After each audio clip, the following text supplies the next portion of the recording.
Are you ready for a reboot? Welcome to the Sheila Mac Show, reality at its finest. History reminds us those hit hardest often become the change makers. This year, we've all hit crazy economic, social, and emotional rock bottoms. We all get knocked down. Something hits globally, locally, personally. It affects our health, finances, our relationships. We have to recreate a business or career. Each show, Sheila and her special guest will be sharing their reboot stories, guiding you with real solutions to upgrade and up-level emotionally, mentally, physically, spiritually, and financially.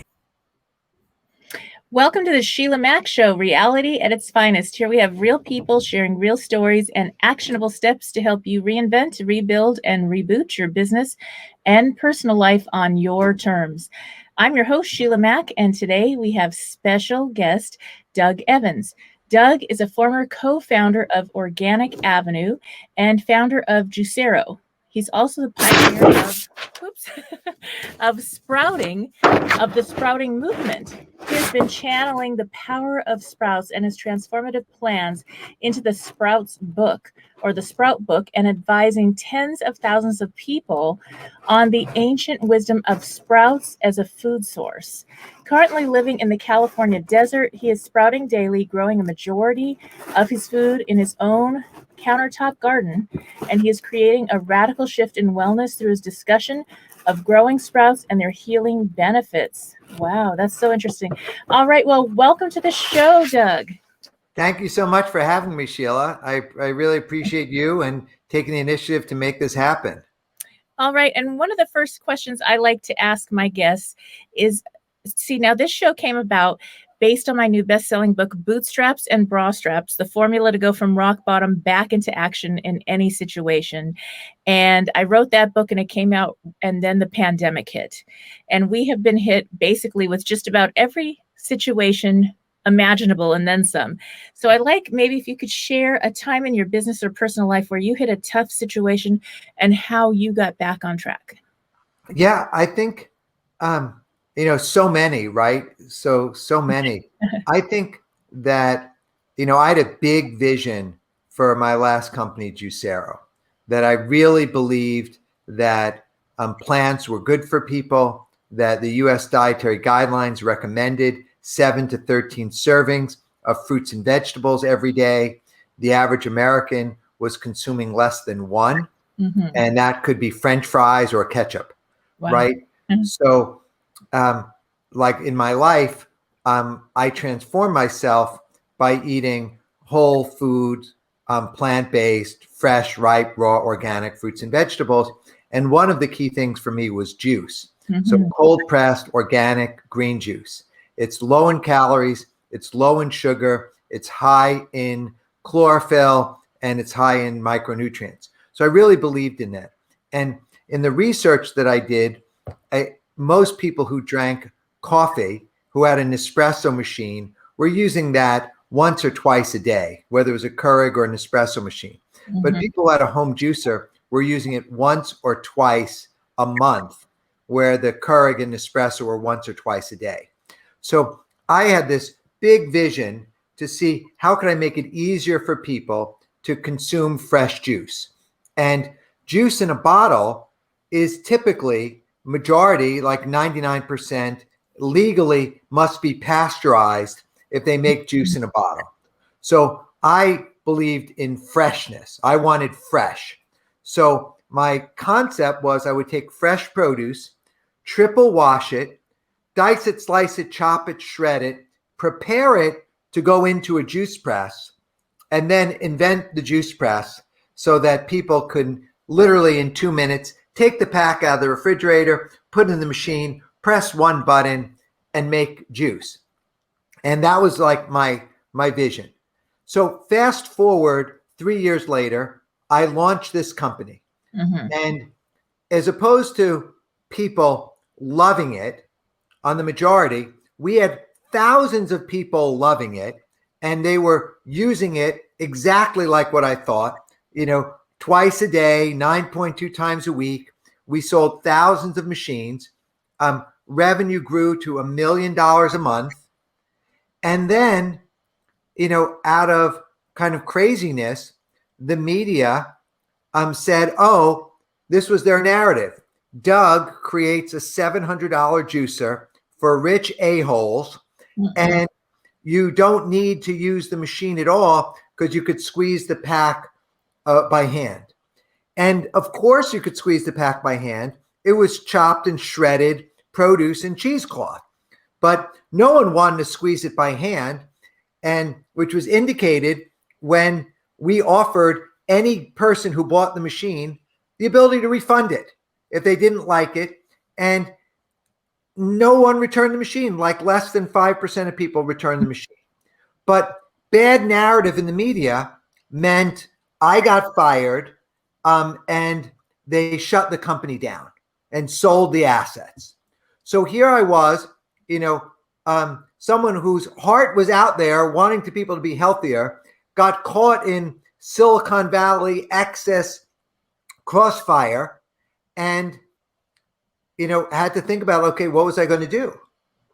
And what helped me along the way was that I knew that what I did was good. It was really good. And I knew my intentions were very pure and authentic. Right. So I went to the desert. And so I moved to the desert, and originally just to be alone, right? I wanted to have my space. I didn't need to be in Silicon Valley or New York or LA. So I moved to the desert. And in the desert, the first thing I discovered was that I was in a food desert, right? I'm not just in a desert, I'm in a food desert. And the only food around here was 7-Eleven, Circle K gas station, McDonald's, Taco Bell, Burger King. So there was nothing that I could eat in any of those places. And not only am I an environmentalist and I didn't want to be in the car for 3 hours to drive to Palm Springs to go to the organic grocer. So I said, I'm going to grow sprouts. So this was in the back of my mind. I had been sprouting on and off for 25 years, but sprouts were always a garnish in my life, right? So there was superfood, but they were a garnish. I would add them to a soup, add them to a salad, have them a sandwich. But now I said, can sprouts be the staple of my diet, right? Could they be an integral part of my lifestyle? And turns out within 30 days, most of my calories were coming from sprouts. It was fascinating, mind-blowing that these little seeds, when you add water, would grow into vegetables that you could eat, that turns out were not only adequate nutrition, they were incredible levels of nutrition with multiples of 20 to 50 times more nutritious than their mature vegetable counterparts. So that was like, whoa. So I'm still living modestly in the desert by myself. And now in 1 cubic foot, I'm growing most of my calories, most of my nutrition. And then I was concerned, like, I can't be the only one doing this. And turns out like there are some people sprouting, but no one was using it as a food source. And I said, there must be a reason why, right? And I thought the reason why was maybe it wasn't good for you. Maybe it wasn't healthy. Maybe it was incomplete. And it turns out it was the opposite, that sprouts were super nutrition, super levels of micronutrients, phytonutrients, polyphenols, bioflavonoids, prebiotics, probiotics, every essential amino acid to form complete high quality proteins. And I realized that we live in a convenience culture, that in low income, people would just eat junk food. And in high income, they were suffering from the disease of affluence, and they were eating expensive junk food. They just didn't know it was junk food. So I said, I've got to get this message out to the world. And no college degree. Basically, I've just been a graphic designer, and then I ran, juice things. And so I said, I got to write this book. I got to get this message out there. So I flew to New York. I had a meeting with one publisher, Macmillan, one of the largest publishers in the world, and their imprint, St. Martin's Press. And I pitched them the Sprout book. And I brought recipes made with sprouts. And I brought raw individual sprouts. And I was like on sprout fire, right? On fire with sprouts. And the editor, Elizabeth Beyer, was literally like eating sprouts out of the palm of my hand. And she said, let's do this. And now the book is in the 6th printing. Wow. It's in the top 5,000 books of all books on Amazon. It's selling every day. And I'm getting thousands of messages from around the world of people showing me their bounty, showing me their crops, showing me their children sprouting, their spouses sprouting, them sprouting, feeding sprouts to their dogs. And I feel that my prior journey was the stepping stone to a bigger vision, a bigger mission. And, you know, I'm like, I think I'm on top of my game right now. Wow. That is incredible. And so interesting. I think about when this pandemic universal pause happened and we weren't sure if we were going to get food or not get food, or the stores were going to close or what. And we thought, okay, let's try to grow food. And I bought all these hydroponic things and and I thought, oh my gosh, my daughter and I laughed and I said, well, I think we're going to starve. It wasn't working out. And we didn't think about sprouting anything. If only I had your book back then. Well, you know, Sheila, the interesting thing is, like, I love all those various technologies. The reality is most things that people grow take weeks, months, or years. Sprouts take days, right? And when you can sprout food in days, and like, you know, these are soybean sprouts, about 3 days old, growing their tails. You could see they're starting to get green and get their tails. These literally take some soybeans, put them in a jar, add some water, rinse them twice a day, and you've got the most nutritious form of soy that's living, sprouting, enzymatically rich, bioavailable, unprocessed, for pennies a serving, right? I mean, that's the mind-boggling thing, that you can buy seeds in bulk for low cost, and get all these benefits. Oh, that's incredible. That's so smart. And I know just from my own puppy dog, she likes my salads. She isn't that weird? Like, she eats the healthy food that I didn't even know dogs ate vegetables. My dog eats my vegetables. She eats broccoli. It's like the weirdest thing. No, I mean, it's normal. It's normal. I mean, dogs are smart.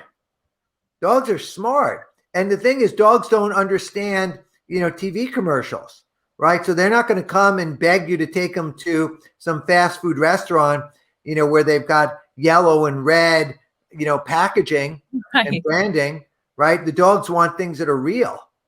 You know, like, dogs are innocent and tuned in. Yes. I mean, if we have a salad, whenever we try to have a salad every day, the dog will beg for the salad. Anything in the salad. It's not kidding, which is like, I didn't even know. So, well, that's the interesting thing is, you can grow your own salads, right? When I make a salad, I'm adding, like, take a look at these. These are lentils that are sprouting, and you could see the green, that this is a 1 gallon like glass jar that they use like in a restaurant, you know, for like pickles or something. And then I just put some cheesecloth on the top here with a rubber band, and I put the lentils in, and the lentils grow into vegetables. So check this out. When you take a lentil and you sprout a lentil, in 3 days, you double the antioxidant levels, you triple the vitamin C, and you quadruple the fiber. It's like, why isn't everyone eating sprouted lentils, right? Not to mention you're reducing the phytic acid and the lectins, and you're going through the biological transformation of taking the lentil from a legume into a vegetable. And I think most people would agree that vegetables are good for you. That is incredible. Now, have you noticed with the people that have been sprouting based on your book, have they reported changes in their health, or I don't know, did they go through food withdrawals, or what was the difference in energy? What kind of... I mean, look, I think that now, and look, I realize, this is our first time of really interacting, right, Sheila? So I just want to say anything that I say, you should verify with whatever sources you want to use, right. Fact checkers and the like, etc. I look at sprouts as three things. Number one, I look at them as food, right? Not just as like sprouts or garnish. I look at sprouts as food. Number two, I look at sprouts as vitamins and minerals. So as opposed to taking a multivitamin, I'm growing my own multivitamins that are rich in everything that I need, vitamins and minerals. So every benefit that exists in every vegetable exists in sprouts, right? So sprouts to me are vitamins, nutrition, right? And number three, and this is research coming out of esteemed universities like Johns Hopkins and all around the world, that sprouts are medicine, that treating cancer, right? Cancer patients post-op with sprouts, and particularly cruciferous vegetables like broccoli sprouts have these anti-cancer healing compounds that actually can kill cancer cells. Doesn't cure cancer. So let's just be clear, it's not curing cancer, but people going through treatment, people that have cancer are getting positive reaction from the benefits of sprouting. The research for autism, that there's something in the sulforaphane from broccoli sprouts that actually creates heat shock proteins in the brain of people who suffer with autism. And when they are getting that heat shock protein reaction, they are lessening their symptoms of autism. Wow. Holy cow. People that are overweight, right? When they're eating sprouts, they're getting high levels of protein, high levels of fiber, and low calories. So just think about that in the Weight Watcher system, their sprouts are 0 points in the system. So you can pretty much go to town on sprouts. So the key and the secret is eating sprouts when you're hungry on an empty stomach.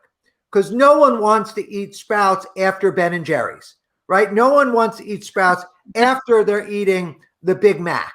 But if you're hungry, you will eat the sprouts. And if you eat enough of the sprouts when you're hungry, your brain and your body, biologically, psychologically, physically, will become satiated. And then there will be no room to eat the other junk. So the results that I'm getting, I mean, we're on like day, where the book launched April 7th. So we're 9 months into the book. But I've got like the CEO of Spartan race who's training kids going into the Olympics and getting me on the phone and getting those people onto sprouts, getting their parents onto sprouts. So there's athletes, all sorts of people now consuming sprouts. And I think that what people will get is they will get energy, they will get nourishment.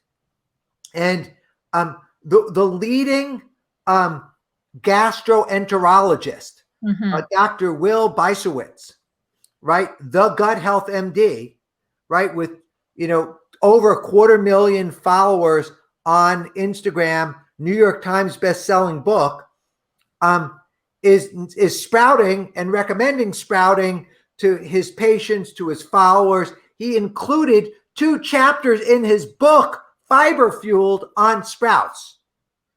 So this is not, just someone talking about sprouts. Like sprouts are the future of nutrition, and they're low cost, they're fast to grow, they're highly accessible, highly nutritious, and versatile in recipes. When I wrote the book, the Sprout book, I was questioning how people are going to consume a lot of sprouts. So I hired and partnered with the author who created the recipes for Oprah Winfrey's cookbook, right? So, and I said to her, I want to create 40 recipes with you that are 100% plant-based, that are all raw, and that have massive, copious amounts of sprouts in them. And so we put in recipes in the book. Nice. Like that goji almond bites using sprouted almonds, medjool dates, shredded coconut, vanilla, a quarter cup sprouted sunflower seeds, and 2 tablespoons of cacao nibs.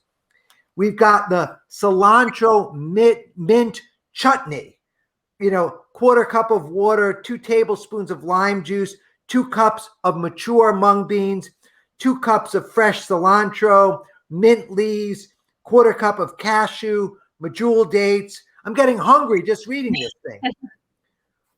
Crunchy sprout celery apple salad with golden tahini dressing, unfried kimchi rice, and a zuki sprout bowl. So basically making rice out of cauliflower and then using kimchi, which is a Korean fermented cabbage, and then adding azuki sprouted beans.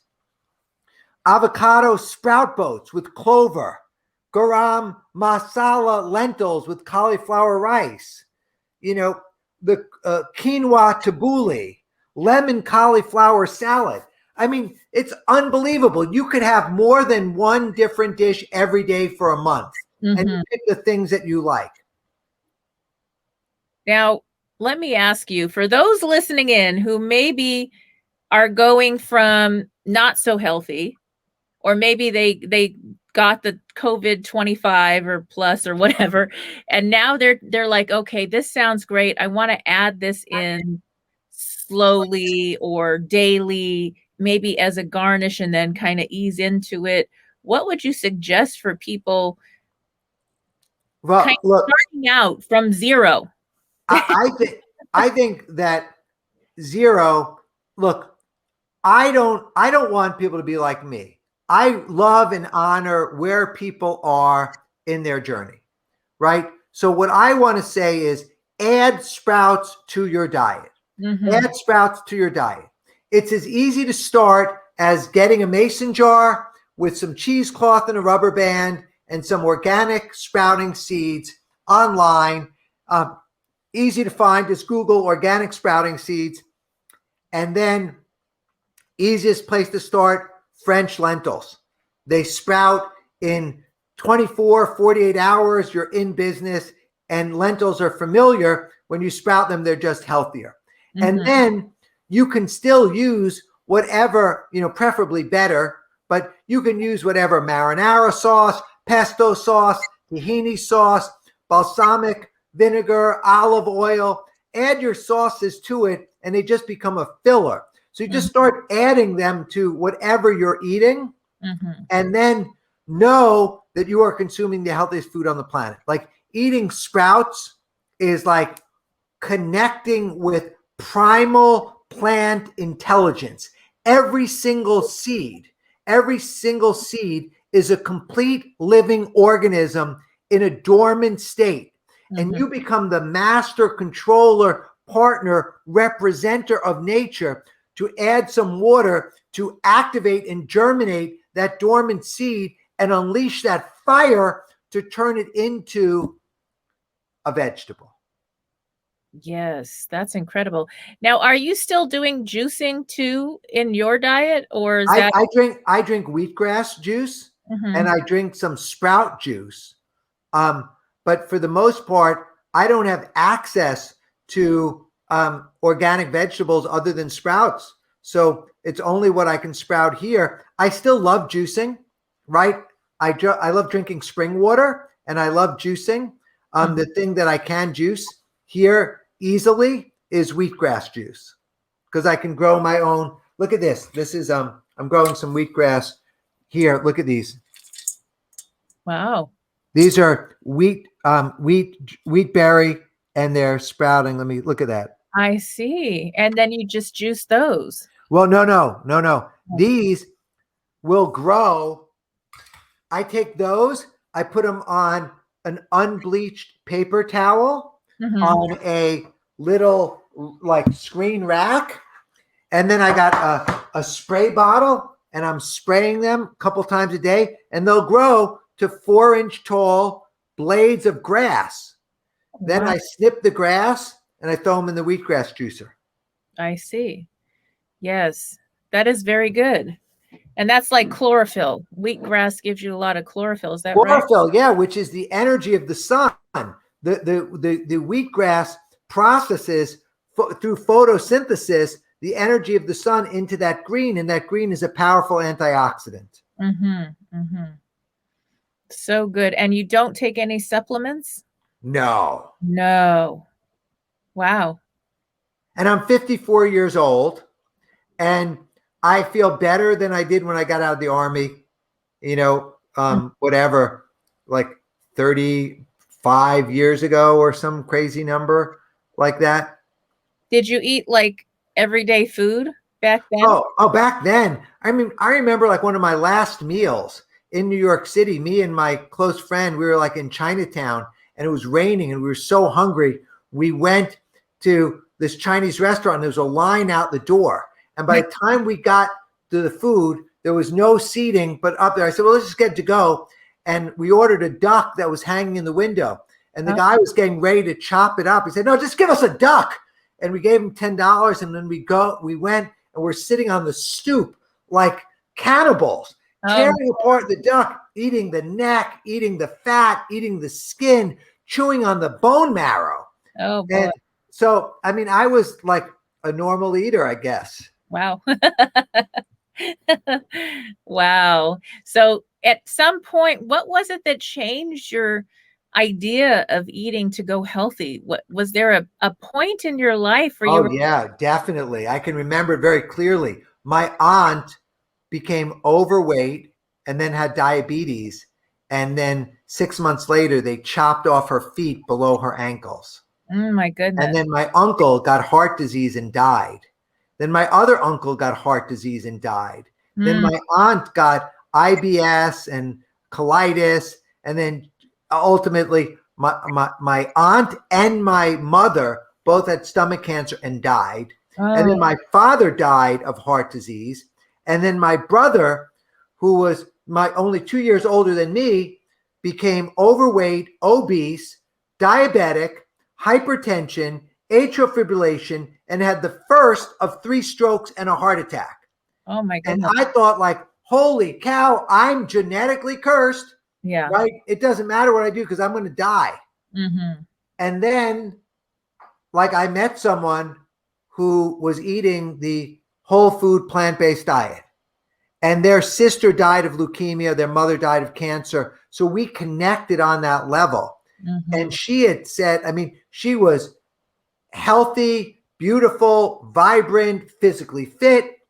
And she says, oh, Doug, it's not genetics. It is lifestyle that, think about what your entire family had in common. They ate cooked food, processed food, refined food, meat, dairy, animal products, right? Bread, pizza, pasta, candy, soda, right? And I said, yeah, well, like, what else are you going to eat? Like, that's what, food was to me, right? And in a 2-week period, in April 1999, I went cold cucumber. And I went from eating all that junk to vegetarian, vegan, and then raw vegan. Wow. And I've been all vegan 100% for 21 years, but I've been raw vegan for probably the greater portion of 17 or 18 years. And I am right now 100% raw vegan. So do you do anything hot as far as like hot tea, hot? Occasionally, like ceremonial tea, at a more for social things, but herbal tea, green tea, no sugar, No. no caffeine, no milk, or no processed things at all. So I mean, what I eat is I eat fruits, I eat vegetables, I eat salads, I make my own dressing using tahini, avocados. I eat ferments, so we make our own sauerkrauts, in the house. I also ferment some sprouts. We eat seaweed. And like that's what we do. And I feel phenomenal. Wow, that's incredible. Do you do stevia and monk fruit or not even that? Unnecessary. I eat dates. I'll show you. I buy dates in 11-kilo boxes. So 22-pound big boxes of fresh local medjool dates, from Palm Desert. Mm-hmm.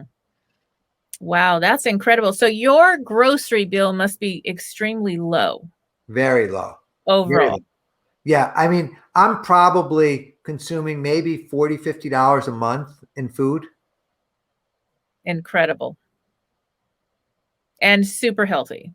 Yeah. And look, I think that what happens is most people, myself included, were addicted or are addicted to fat, sugar, and salt. Right?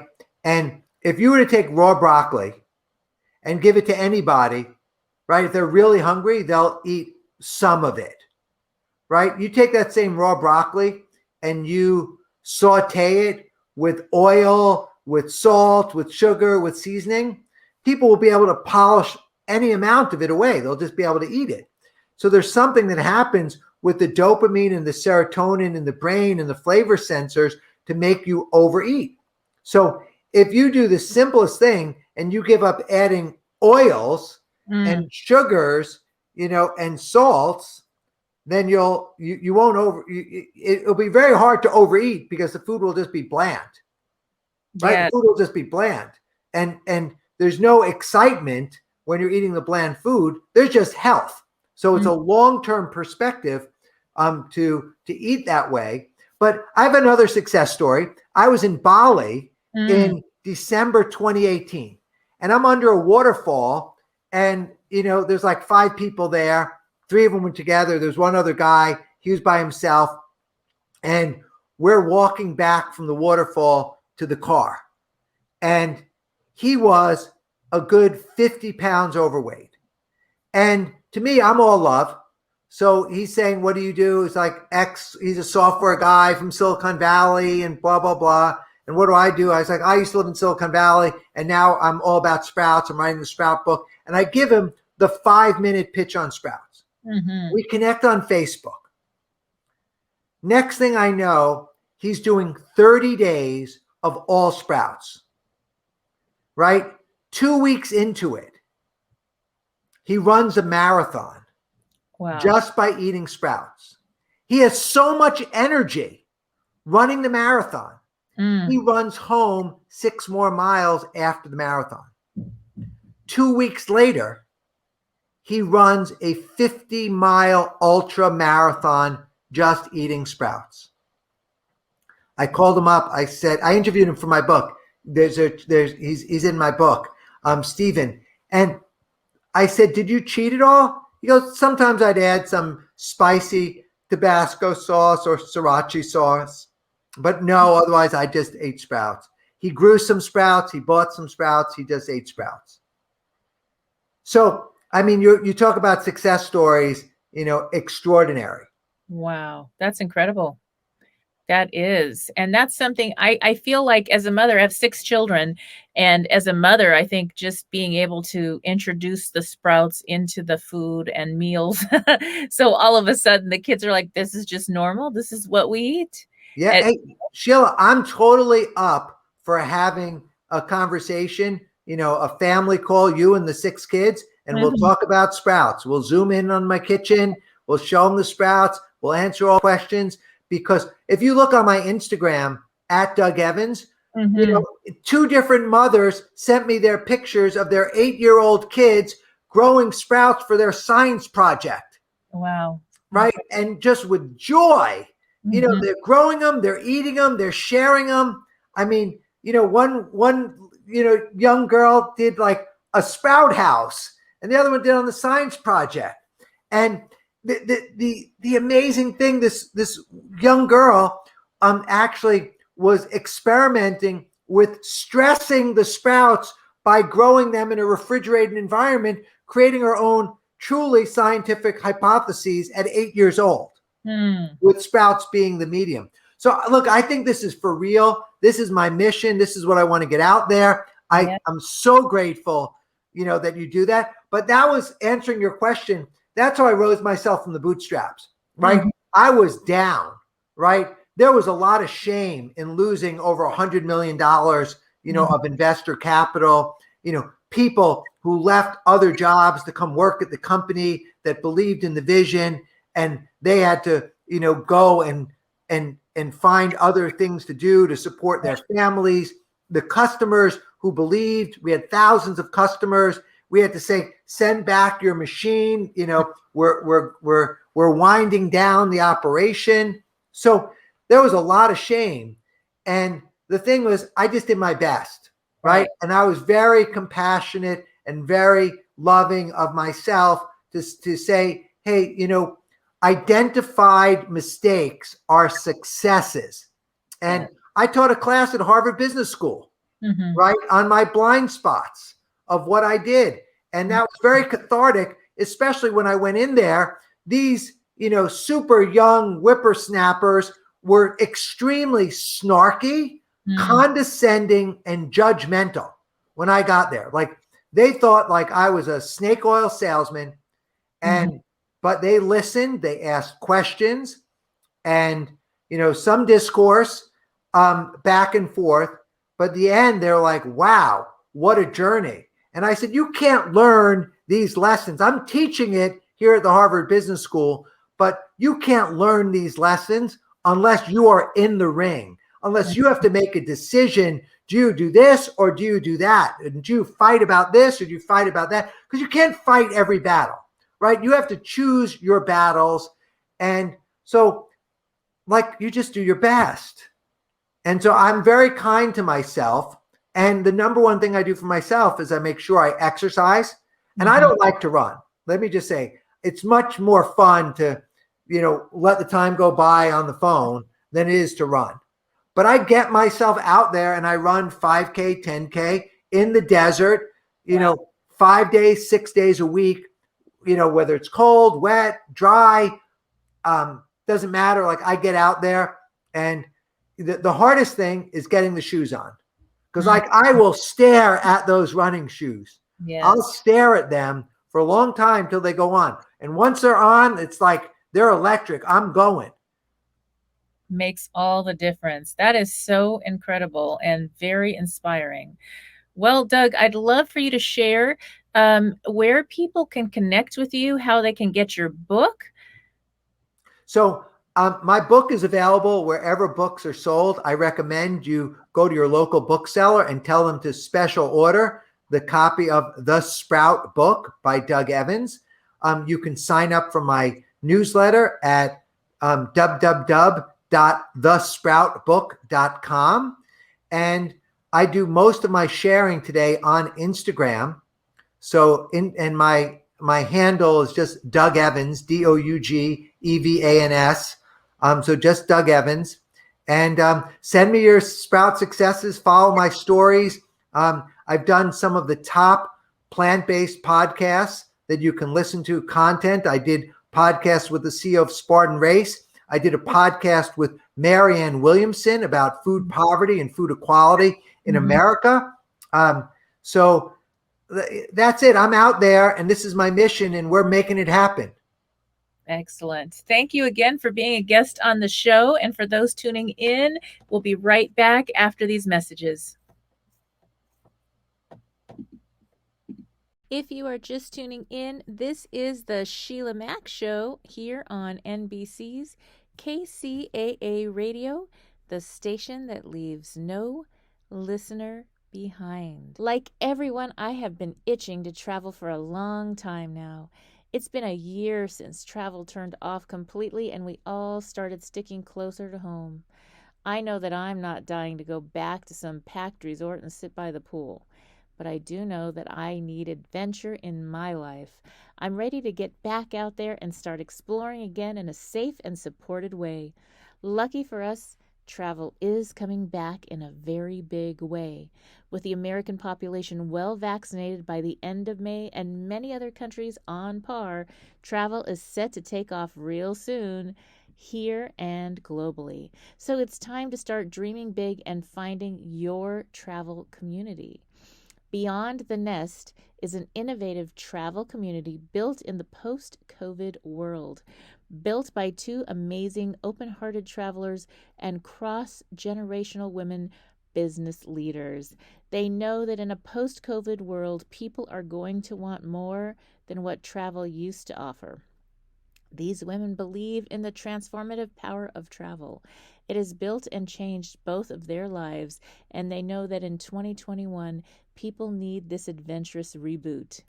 Beyond the Nest offers a series of bespoke international and domestic retreats for small groups who value education and luxury equally. Each retreat takes place at a 5-star venue and features renowned experts on the topics of the group's choosing and elusive experiences like hot air balloon rides over cathedrals and private artist-led gallery tours. Their motto is, "There's no reason your days of motivation, recalibration, and adventure can't end with a 5-star on-site massage." Yes, I love that motto. Beyond the Nest is already selling out spots for their first few trips. And let me just say, if you want to rethink your passions, rediscover the power of community, and really harness the next chapter of you need to get there. Their first retreat looks absolutely out of this world beautiful. They're headed to famed town of San Miguel de Allendale, Mexico. Have you ever been or seen this place? Talk about enchanting cobblestone alleyways and adorable local shops. It's no wonder this is a global destination and an expat hotspot. Beyond the Nest has a stunning 2-acre private estate along with private cars and drivers, BTN staff, and even someone to coordinate your travel. I definitely wouldn't mind having someone set my first international post-COVID flights up for me. Their first 2 retreats are Flying the Coop, which is aimed at helping people rethink their nest. We've been quarantined, we've been nesting nonstop, and now that the world is returning to normal, it's time to rethink what we want our empty nest to look like, where we want it to be, and how to make that lifestyle happen. The other is called Work from Home to Work from Anywhere. How many of us have started working at home since last year? Well, one thing the pandemic did is it sped up the remote revolution like none other. Now is the time to learn the skills you need to build a remote career, turn your home office set into a from anywhere setup, and learn how to manage your newly remote business or team. The retreat will be handcrafted by the actual group from hundreds of workshops and concepts. The BTN goes to work finding just the right experts to suit the group's intellectual appetite. But their real appetite too, from chef-cooked breakfasts to sunset happy hours to home local cooking classes. You'll eat like a king on the Beyond the Nest retreat, from daily on-site yoga to trips to nationally renowned hot springs and vineyard wine tasting tours. It's basically summer camp for grown-ups, and I am so excited about it. I have been missing the feeling of exploring new places, taking in the sights and new people. Beyond the Nest handpicked some incredible locations for this year, from close to home with domestic retreats to the Caribbean this fall and Asia and then Europe in 2022. Now is the time to get in on their community. There are currently some specials going on. Beyond the Nest is offering our listeners here at the Sheila Mac Show 15% off. So 15% off on their San Miguel de Allendale retreat and 25% off a second reservation if you opt to come with a friend, spouse, or anyone you love who could really use a 5-star reboot. When you book a call to chat with them, use the code Sheila, SHEILA, for this offer. So hop on the site now, go to the bottom of the page, and schedule a call. That's www.beyondthenest.org. And remember to enter Sheila for 15% off your first spot, 25% off your second. Again, that's www.beyondthenest.org, or find them on Facebook at Go Beyond the Nest. Trust me, this will be the best gift you could give yourself or a loved one in your life this year. And I would like to give a special thank you to our sponsor of today's show, Beyond the Nest. Go to www.beyondthenest.org to learn more about their incredible travel retreats and how they can help you create a travel and remote work lifestyle, a lifestyle redesign on your terms. If you are just tuning in, this is the Sheila Mac Show on NBC's KCAA Radio, the station that leaves no listener behind. And today, I'd like to share with you a chapter in my new best-selling book, Bootstraps and Bra Straps, the formula to go from rock bottom back into action in any situation. So take a listen. Chapter 10. Self-Care and Spirituality. Lisa's husband passed away. As a couple, they had recently agreed that they were going to sell their house and move to a retirement community, and now she had to do that alone. Between the loss of her husband and the home her son had grown up in, Lisa was hit with a double whammy of grief. As anyone who has lost someone knows, grief causes stress levels to rise exponentially.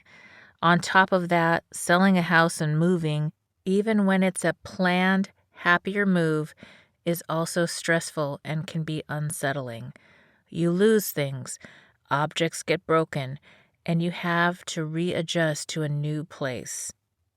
Lisa wasn't just moving away from the house where she'd raised her son. She was also leaving the neighborhood she'd lived in for 45 years, where her friends lived, and where she volunteered in the community. She felt she was losing everything in her life at once. Lisa and I started talking because she needed some support through all these decisions and upheaval. She was even overwhelmed with things she was usually quite good at, her paperwork and taxes, because of all the changes she was going through at once. As we talked, she told me how she took care of her husband, her son, and her community. But she had never taken time for herself, and now she was faced with too much time. I gave her the challenge of doing one thing for herself every day, as if she was doing it for her husband or close friend. If someone showed up on her doorstep in pain, stressed out, or going through something, Lisa would drop everything to help that person. Now, though, that person would be her. She was going to give herself as much attention, honor, and love as she gave to so many other people. And I asked her to send me pictures of her doing these things, so she would be held accountable. At first she was like, "Are you crazy?" I promised her it would help, even though she thought it would be dumb. For me, I told her, do it for me if you're not going to do it for yourself. The first day, Lisa sent me a picture of herself getting her nails done with the text, "I haven't had my nails done in months, not since before Dave got sick. It felt so good, and you were right. I kind of needed that break." "Great," I replied. What are you doing tomorrow? From survival mode to self-care. When we hit rock bottom situations in life, it tends to send us into survival mode. And when we're in that place, we're so busy making ends meet, struggling with grief, loss, and pain, and dealing with whatever is going on that we don't have a choice but to eliminate some of the things we usually do. When we have to go to work, then go visit somebody in the hospital, then pick up your kids, and you still have to make dinner and maintain a certain level of cleanliness in your home, or whatever duties you have to do, taking an hour for yourself to go to the gym or meditate gets pushed aside. It's just today, you tell yourself, but then tomorrow comes and goes, and another day and another. The next thing you know, it's been a month or two, and then you really start to notice the difference. One day, you wake up and you're not who you used to be. When you aren't practicing self-care, it shows up all over. Maybe you're exhausted and not sleeping right. Maybe you're off your healthy diet. Perhaps you've pushed your meditation practice and it's showing up at work or with relationships. You start snapping at people you would never snap at. When you're already at rock bottom with one situation and then you realize how many of your healthy habits went in the fallout, it can be overwhelming. You've hit another rock bottom and you may be looking around and thinking, how do I get from here back to where I was? You start over. One step at a time. Starting over sounds scary, but there is good news. Your muscles have memory. Your body remembers healthy eating, and you can catch up on your sleep, but it's not going to happen in one day. It took you more than one day to reach this rock bottom place. One day of not cleaning up doesn't bring a mess into your life. One day of extra spending doesn't necessarily lead to a negative cash flow situation, so it's going to take a few days or even weeks to get back to where you were. The fastest way to start climbing up from rock bottom is to take small steps and focus on little wins. Do one small chore that's fallen by the wayside, and then one reward to yourself, and do one small act of self-care too. As you do one, the other becomes easier, and you climb back up from your rock bottom. Once you've taken the first step and have that first little win, you can take another.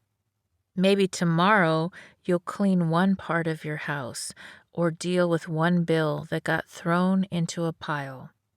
Set a goal or a timer, and once you reach that number or that time, stop and take some time to reward yourself for the progress you've made.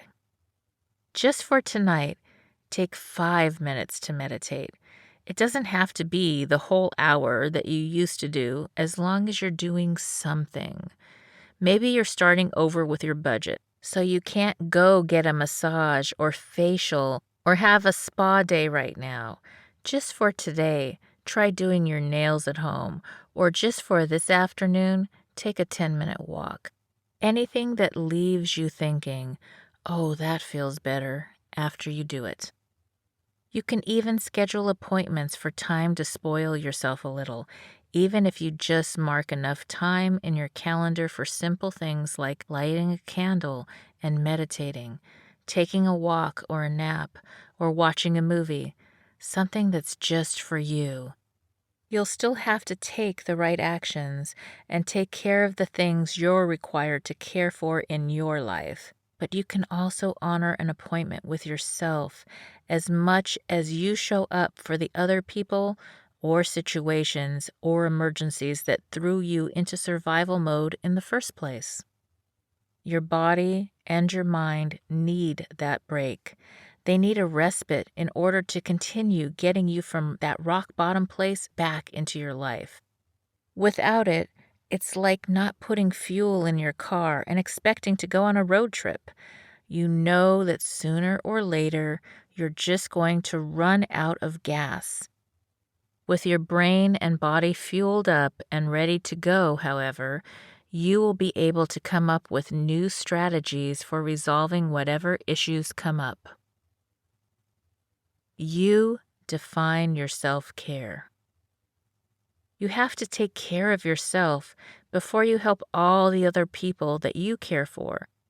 Let me say that again. You have to take care of yourself first. Self-care looks different for everybody. It may include meditating, praying or another spiritual practice, doing yoga, walking, running, lifting weights, playing sports, playing a musical instrument, seeing a movie, dancing, journaling, reading, being in nature, gardening, horseback riding, getting your hair or nails done, getting a facial or massage, painting a picture or creating art, sleeping in or taking a nap as a gift to your body, just sitting and being happy doing nothing. What do all these things have in common? They are activities that you do for you. And if you're not used to practicing self-care, how do you get started? Self-care is individual. It's whatever fills your soul, not anybody else's.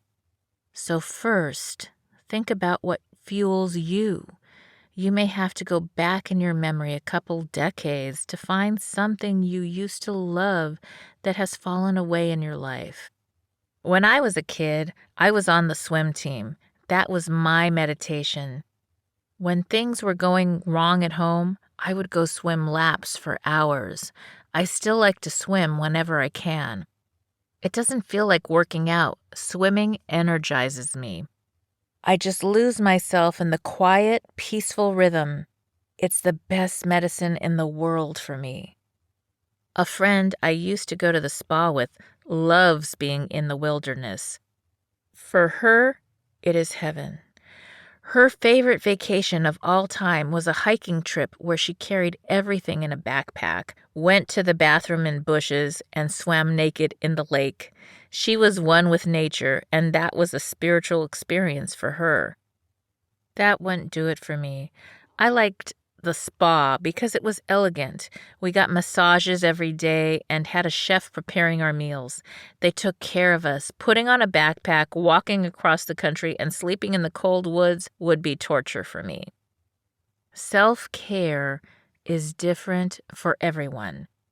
Your partner's definition and your child's definition and your definition of passion and relaxation are probably all going to differ. You have to honor those differences and evaluate what that is for you. How are you going to take a break? What is your release? How do you meditate and relax and refuel? What are those things you've done throughout your life that have caused you to lose all sense of time? When you're in that flow state, so connected with whatever you're doing that nothing else matters, it gives you that break and that sense of peace. I have to let you know something, just between you and me. This book is not one size fits all, just like a pair of boots or a bra. So the formula is designed to help you through any situation. Up for you to grab a copy of my new best-selling book, Bootstraps and Bra Straps, the formula to go from rock bottom back into action in any situation.